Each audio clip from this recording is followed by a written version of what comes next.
Hello everybody, my name is Dr. Zui Migudkar. I am an MBBS graduate and almost done with my internship and soon to be a resident doctor. And I achieved an All India rank of 7 in the recently conducted NEET PG 2023 exam. This channel is just a way of me sharing my journey of NEET PG, and not just that but also my hobbies, my talent,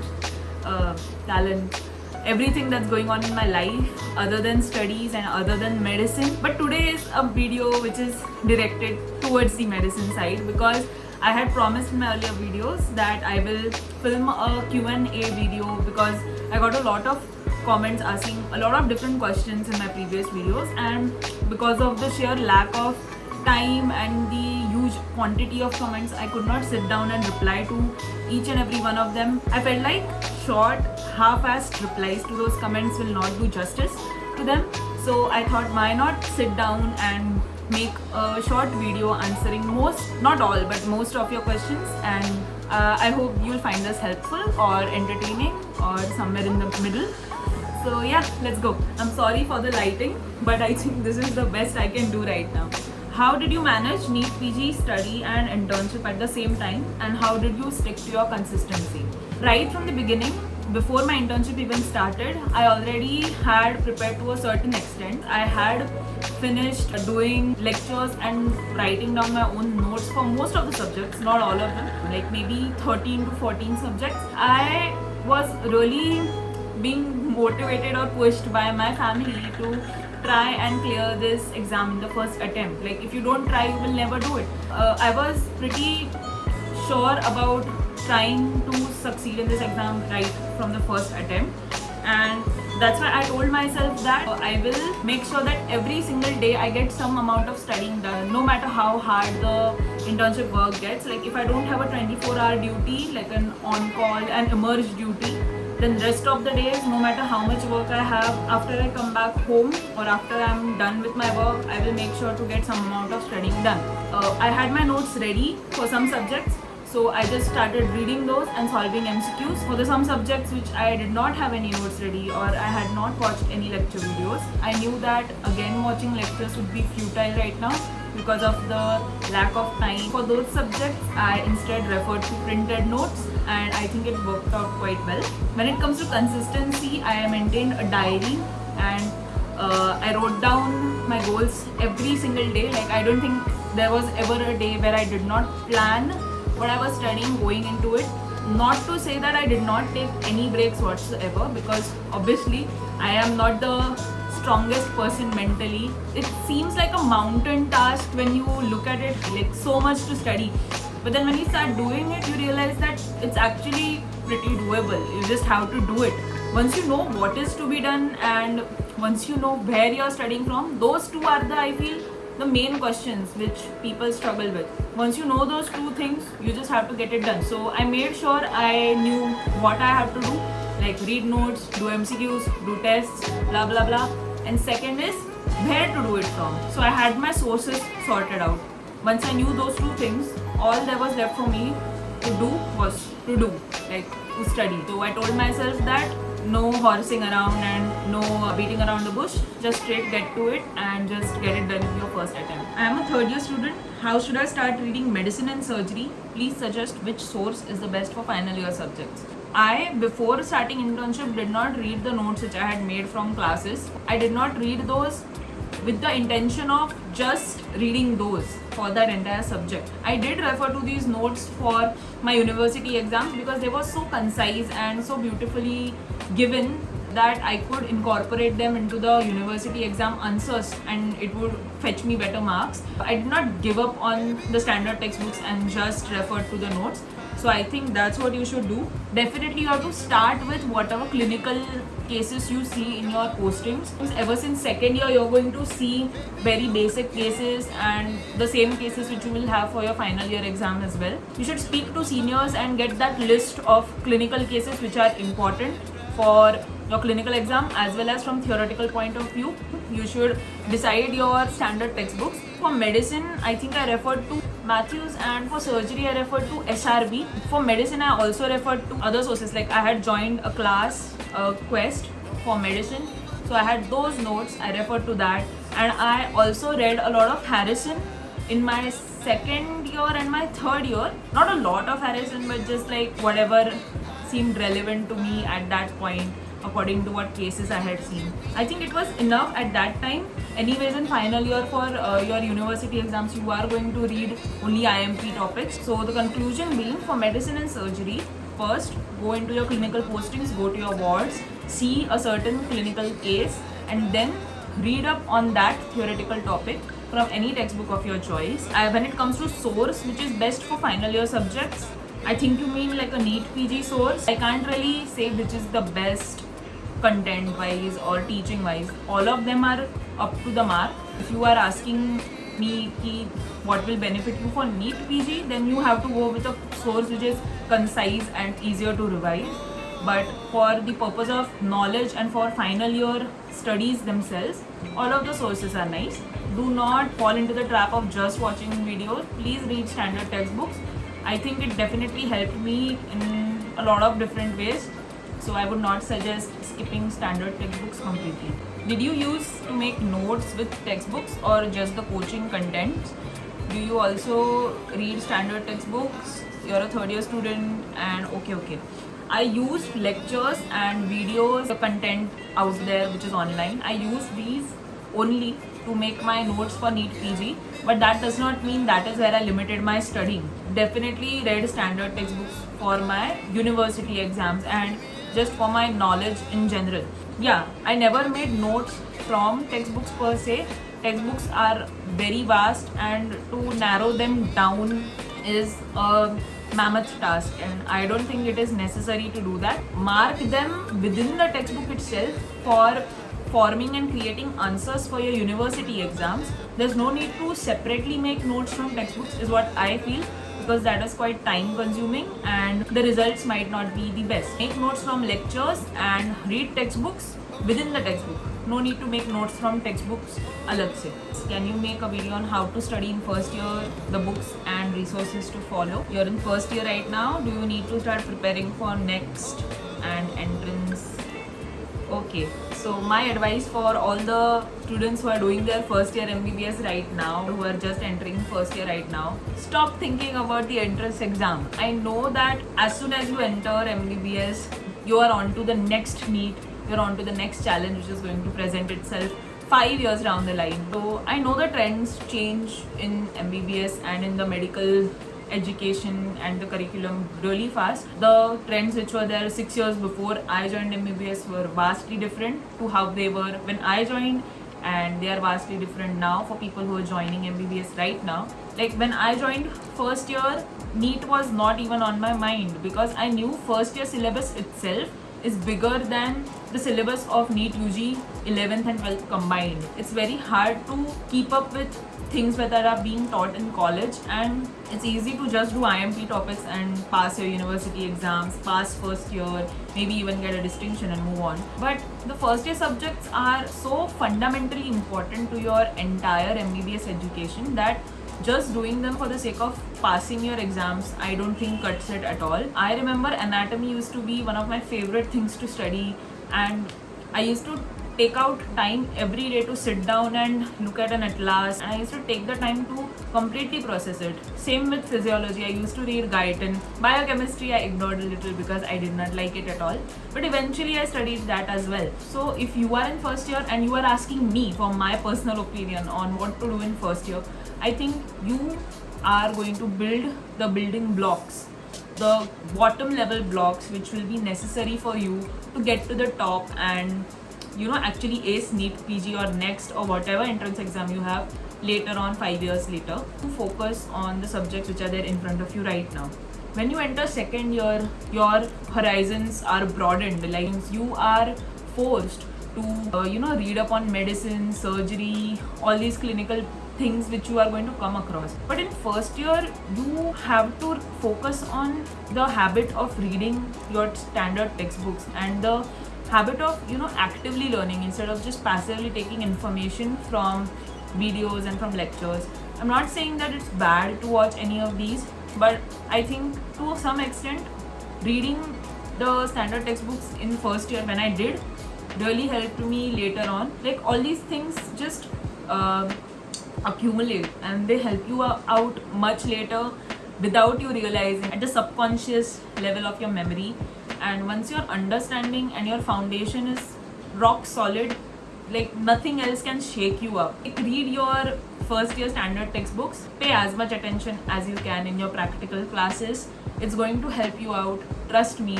You can start worrying about next from second year onwards. Is only doing videos, GTs, MCQs, is it enough to crack the exam, or do we also need to give time to reading textbooks?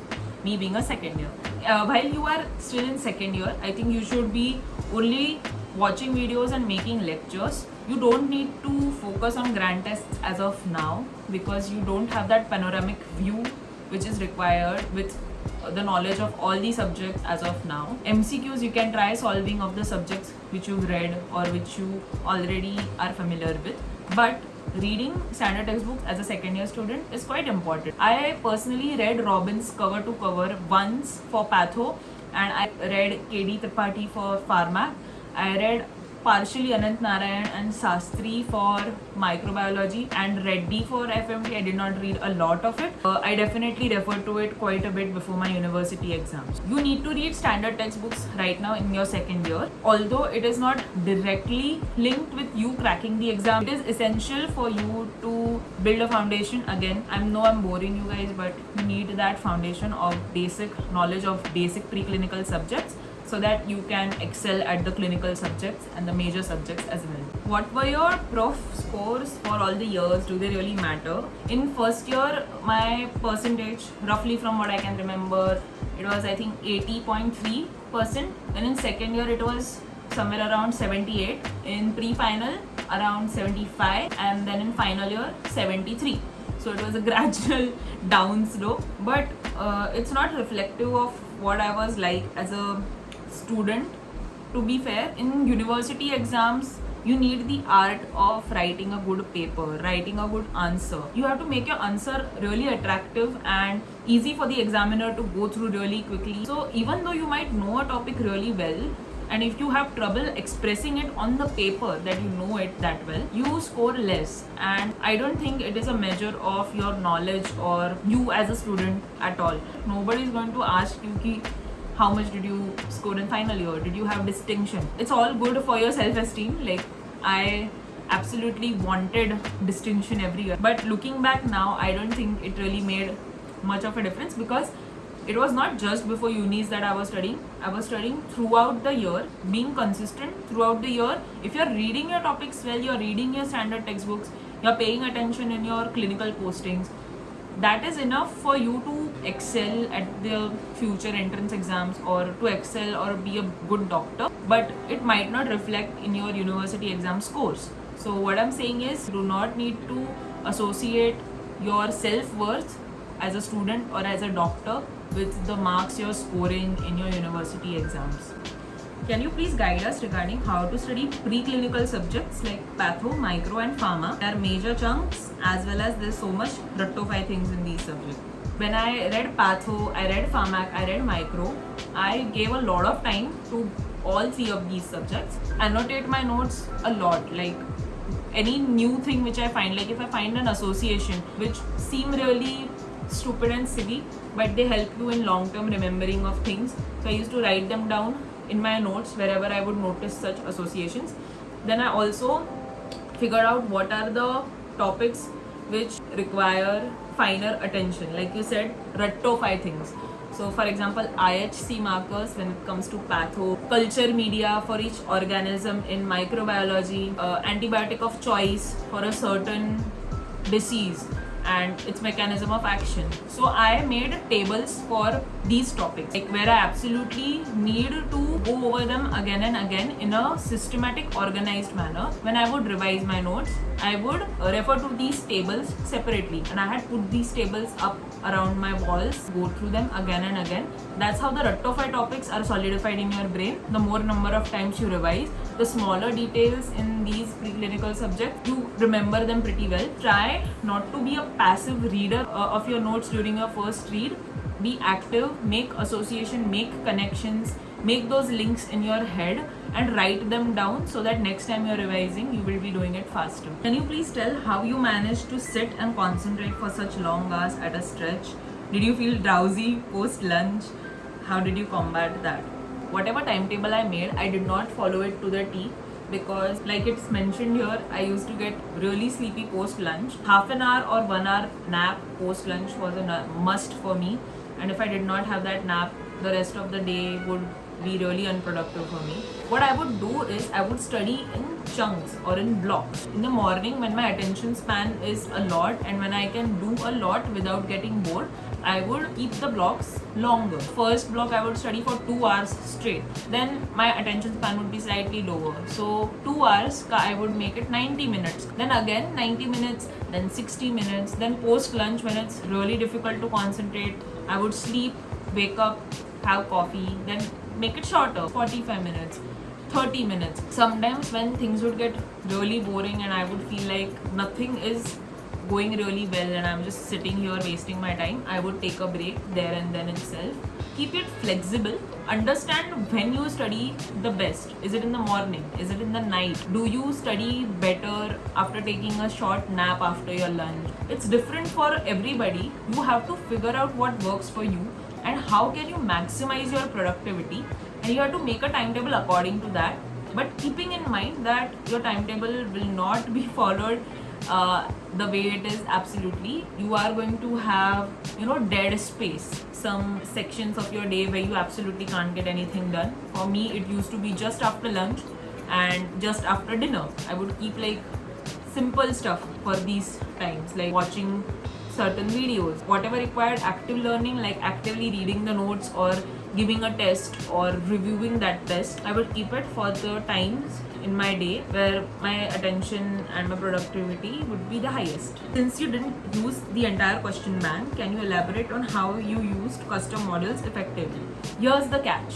I did not know that a certain topic's MCQs were completely done. I was going ahead with the knowledge that I have not finished all the MCQs. I think if you're starting your preparation in internship and you are right now you are solving MCQs for the first time, you get a lot of pressure of finishing MCQs. The QBank gives you so many MCQs on a single topic, which you find it really impossible to finish all of that in such a limited amount of time. Basically, you're not trying to finish all the MCQs that are there for this topic.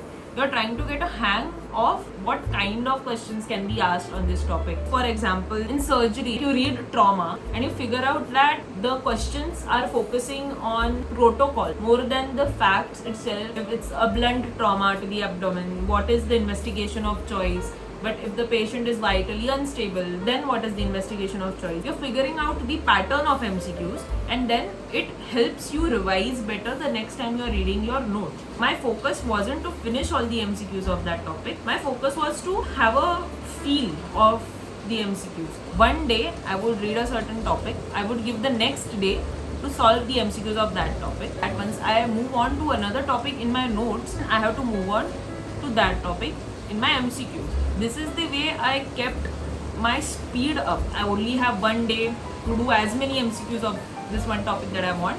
So it is up to me. You can actually try and do PYQs first, then clinical questions, image-based questions. Also, when you solve a lot of grand tests later on, you cover a lot of MCQs of each topic. It works out.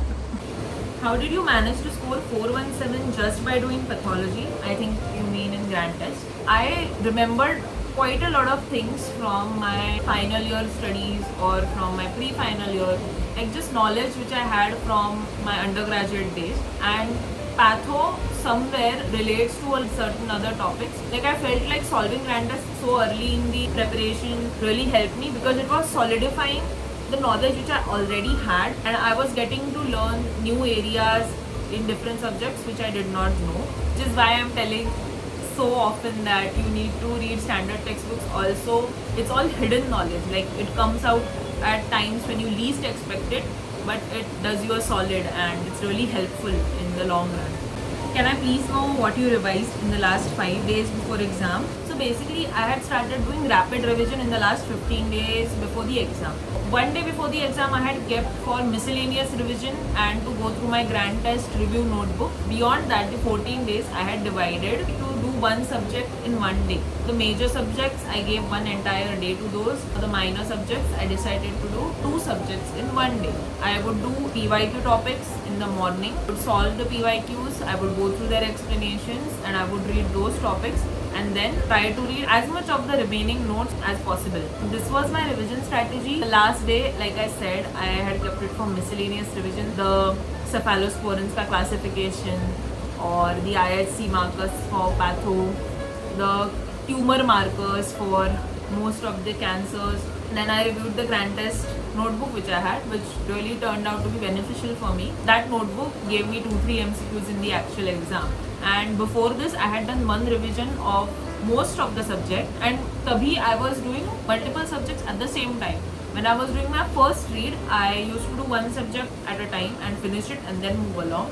But when I was doing revision, I started doing multiple subjects together, so I would not get bored, no monotony, and also I would ensure that I am revising multiple subjects because time was really less. A lot of you are asking many next related questions. You are asking me how to study. The hard truth is I don't know, because I have not done enough research about next and I am not a good person or a qualified enough person to give you any advice on how to study for this. I have no experience related to it, and that's why I don't think I should give any half-assed information to you guys which might do more harm than benefit. Whatever knowledge I do have about this exam is because I have watched Dr. Aditya Gupta sir's videos on YouTube, and he has done a fantastic job of covering what needs to be done, what should not be done. For all these queries which you guys have, I think you should just refer to his videos, and I will not give any incomplete information, and I will not misguide anybody